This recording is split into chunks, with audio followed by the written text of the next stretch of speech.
అందరూ నవగ్రహాలు మాత్రమే ఉన్నాయి అని అంటారు. కానీ మీరు మాందేశ్వర గ్రహం కూడా ఉంది అని చెప్తూ ఉంటారు కదా! మంగళగిరిలో మాందేశ్వరుడి ఉన్నారు. ఆయనున్నారు. ఆయన అనుగ్రహం మనం పొందవచ్చు మంగళగిరి వెళ్తే అని అంటున్నారు. అది నిజమేనా? మంగళగిరిలో మాందేశ్వరుడు. ఈ మాందేశ్వరుడు అంటే దశమ గ్రహము, శని భగవానుల వారి యొక్క కొడుకు, రామసేవకై అవతరించినటువంటి గ్రహము, రావణాసురుని సంహరించినటువంటి గ్రహము. ప్రతి ఒక్కరి జాతకంలో దుర్మరణాలను, దుస్సంఘటనలను సూచించేటువంటి గ్రహము. మరి ఈ గ్రహానికి ఉన్న శక్తి నవగ్రహాలు అందరూ కలిసి నిర్ణయిస్తే ఉద్భవించినటువంటి గ్రహం ఇది. అంటే నవగ్రహాలకు ఇష్టమైన గ్రహము. ప్రతి ఒక్కరి జాతకంలో మాందేశ్వరుడు ఉంటాడు. ఆయన ప్రేతగ్రహం కాబట్టి జన్మస్థానంలో ఉంటే కన్ఫ్యూజన్స్ ఎక్కువ, జీవితాన్ని ఎదుర్కోలేరు, కన్ఫ్యూజన్సే వస్తూ ఉంటాయి.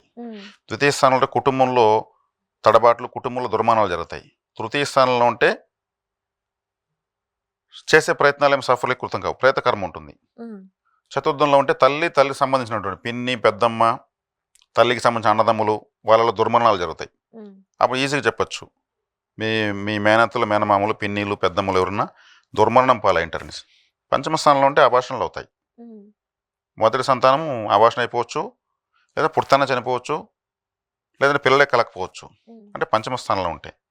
ప్రేతగ్రహం ఉన్నప్పుడు ఏమవుతుంది, మృత శిశువులు పుట్టాలనేది, పుట్టగానే చనిపోవాలనేది. లేదా 5వ నెల అయిన తర్వాత హార్ట్ ఏర్పడుతుంది, అప్పుడు అభాషణ అయిపోవచ్చు. 6వ స్థానంలో ఉంటే శత్రువులు, మన శత్రువులు ఎవరు ఉంటారో వాళ్ళు సూసైడ్ చేసుకునే అవకాశం ఉంటుంది, యాక్సిడెంట్ చనిపోయే అవకాశం ఉంటుంది. వృత్తిలో తడబాట్లు ఉంటాయి.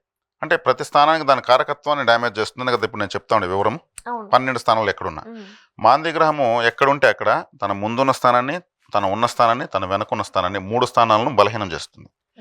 కానీ ఈ మాందేశ్వరుడు అద్భుతమైన దేవత అని చెప్తున్నాను నేను. మరి ఇప్పుడు చెప్తున్న దాన్ని బట్టి అంత మంచిది అన్ని దుర్మరణాలు, దుస్సంఘటనలు జరుగుతున్నాయని చెప్తున్నాను. అదే ఆయన సేవ చేస్తే, ఆయన అనుగ్రహాన్ని పొందిన తర్వాత ఆ గ్రహం ఇచ్చేటువంటి అనుగ్రహం ఇంకే గ్రహం ఇవ్వదు. ఆయనకు ఒక ఆలయం ఉంది తమిళనాడులో. తిరుపతి నుంచి చెన్నైకి వెళ్ళే దారిలో తిరువలంగాడు అనేటువంటి ఊరుంది, అరక్కోణం దగ్గర. ఇప్పటికి నేను చాలా వీడియోలో చెప్పాను, ప్రేక్షకులకంతా చాలామంది తెలుసు. తెలియని వాళ్ళు ఎవరైనా ఉంటే మళ్ళీ వాళ్ళు తెలుసుకుంటారని చెప్తున్నాను. ఆ తిరువలంగాడు అనే ఊరిలో పరమేశ్వరుడు, కాళికాదేవి నాట్యం చేశారు, రియల్గా చేశారు. 5 ప్రదేశాల్లో వాళ్ళు నాట్యం చేశారు. వాళ్ళు నాట్యం చేసిన ప్రదేశం రత్నసభ అంటారు. ఇది 5వ ప్రదేశం. మహానుభావులు చాగంటి కోటేశ్వరరావు గారు కూడా అద్భుతంగా చెప్పారు ఆలయం గురించి. ఆ రత్నసభ కూడా అక్కడ ఉంది, మనం చూడొచ్చు. ఆలయంలో పోతే అమ్మవారు, స్వామివారు నాట్యం చేసినటువంటి పోటీలు పడి, నువ్వు గెలుస్తావా నేను గెలుస్తాను, వాళ్ళు కూడా పోటీలు పడి నాట్యం చేశారు. అక్కడ స్వామివారే గెలిచారు ఒక చిన్న ట్రిక్తో. అమ్మవారు ఫీల్ అయితే అమ్మవారి దర్శనం మొదటగా ఆయన వరమిచ్చాడు. కాళికాదేవి నిండు ముత్తైదులా కూర్చోంటుంది అక్కడ. భరణి నక్షత్రానికి అదే దేవత ఆమె. భరణి నక్షత్రం దోషం ఉన్న వాళ్ళు ఆ ఆలయానికి భరణి నక్షత్రం వెళ్తే ఆ దోషం పోతుంది. అమ్మవారిని దర్శించుకున్న తర్వాత స్వామివారి దగ్గరికి వస్తే వడారణ్యేశ్వరుడు అంటారు. అంటే ఒక వటవృక్షం కింద ఆయన వెలసాడు. అక్కడ 3000 సంవత్సరాల మర్రి చెట్టు ఉంది అక్కడ.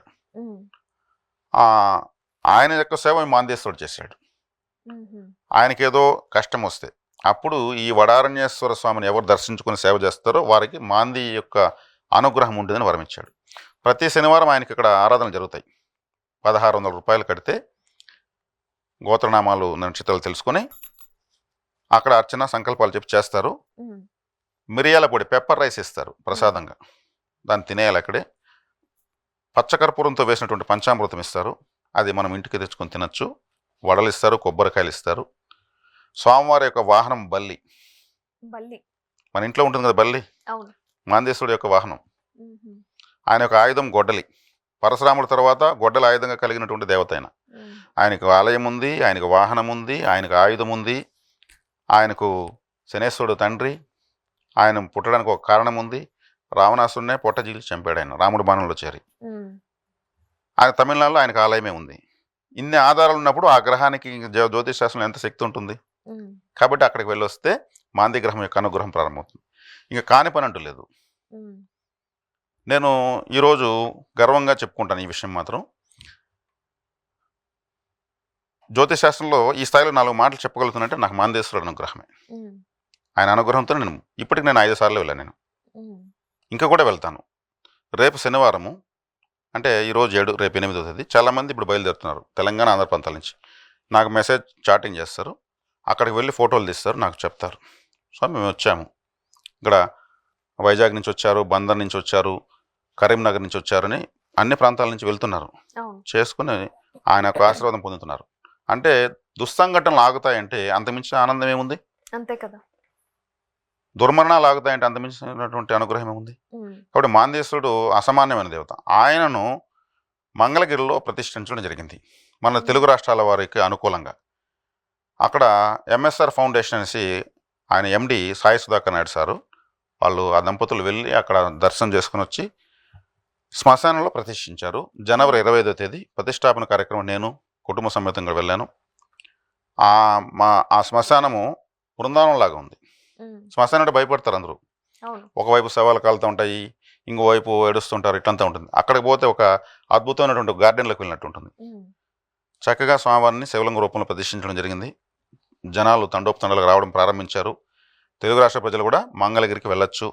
నేను ప్రతి అమావాస్యకు మంగళగిరి మాందేశ్వరుడు ఆలయంలో నేను ఉంటాను. ఎవరు రావాలి నన్ను వ్యక్తిగతంగా కలవచ్చు అక్కడ. ఎందుకంటే అక్కడ స్థాపించడం జరిగింది వారి సంకల్పం కొద్దీ, నా సలహా మేరకు. ఇంకా ఆలయాన్ని అభివృద్ధి చేయడంలో ఏ విధంగా వెనకాడకూడదు, అందరికీ తెలియాలనే దీంతో మంగళగిరిలో మాందేశ్వరుడు అనేటువంటి క్షేత్రాన్ని అందరూ దర్శించమని తెలుగు రాష్ట్రాల వాళ్ళు మనకు దగ్గరలో ఆలయం ఉంటే బాగుండు, తమిళనాడులో లాంగ్వేజ్ తెలియదు అని కన్ఫ్యూజ్ అవుతున్నారు. అలా కన్ఫ్యూజ్ అవుతున్న వాళ్ళందరికీ కూడా మంగళగిరిలో ఆత్మకూరు రోడ్లో ఉన్నటువంటి శ్మశానం మాందేశ్వర క్షేత్రం బయట బోర్డే ఉంటుంది. శ్మశాన వాటిక అని ఉంటుంది అన్ని చోట్ల. ఇక్కడ మాందేశ్వర క్షేత్రం పెట్టారు. చాలా అద్భుతంగా చేశారు వాళ్ళు. ఎంతైనా వాళ్ళ జన్మధన్యం చెప్పాలంటే. స్వామివారికి ఏకంగా విగ్రహం పెట్టారు. మొట్టమొదట అక్కడ ఎప్పుడో ఎన్నో వేల సంవత్సరాల ముందు అక్కడ వెలిసాడు మాందేశ్వరుడు. ప్రపంచంలోకి మొట్టమొదటిసారిగా ఈ మధ్య కాలంలో జనవరి 25వ తేదీ మా చేతుల మీదుగా వాళ్ళు స్థాపించిన వాళ్ళ చేతుల మీదుగా ఒక దేవతా విగ్రహం అందున మాందేశ్వరుడిని అందున శ్మశానంలో స్థాపించడం అనేది అది అనుకోని అదృష్టం. చక్కగా అందరూ అక్కడ వెళ్ళి రావచ్చు. నేను శ్మశానంలో అంటే శ్మశానం ఆ రోజు ఉంటాం, పూజ జరుగుతుంది ప్రతి అమావాస్యకు 5 నుంచి 7 గంటల వరకు. అందుబాటులో నేను విజయవాడలో ఉంటాను అక్కడ. ఇది మంగళగిరిలో మాందేశ్వరుడు యొక్క ప్రత్యేకత. వచ్చి అందరూ కూడా జలం ఆయన ఎత్తున పోసి అభిషేకం చేసుకోవచ్చు. ఇది ఓకే.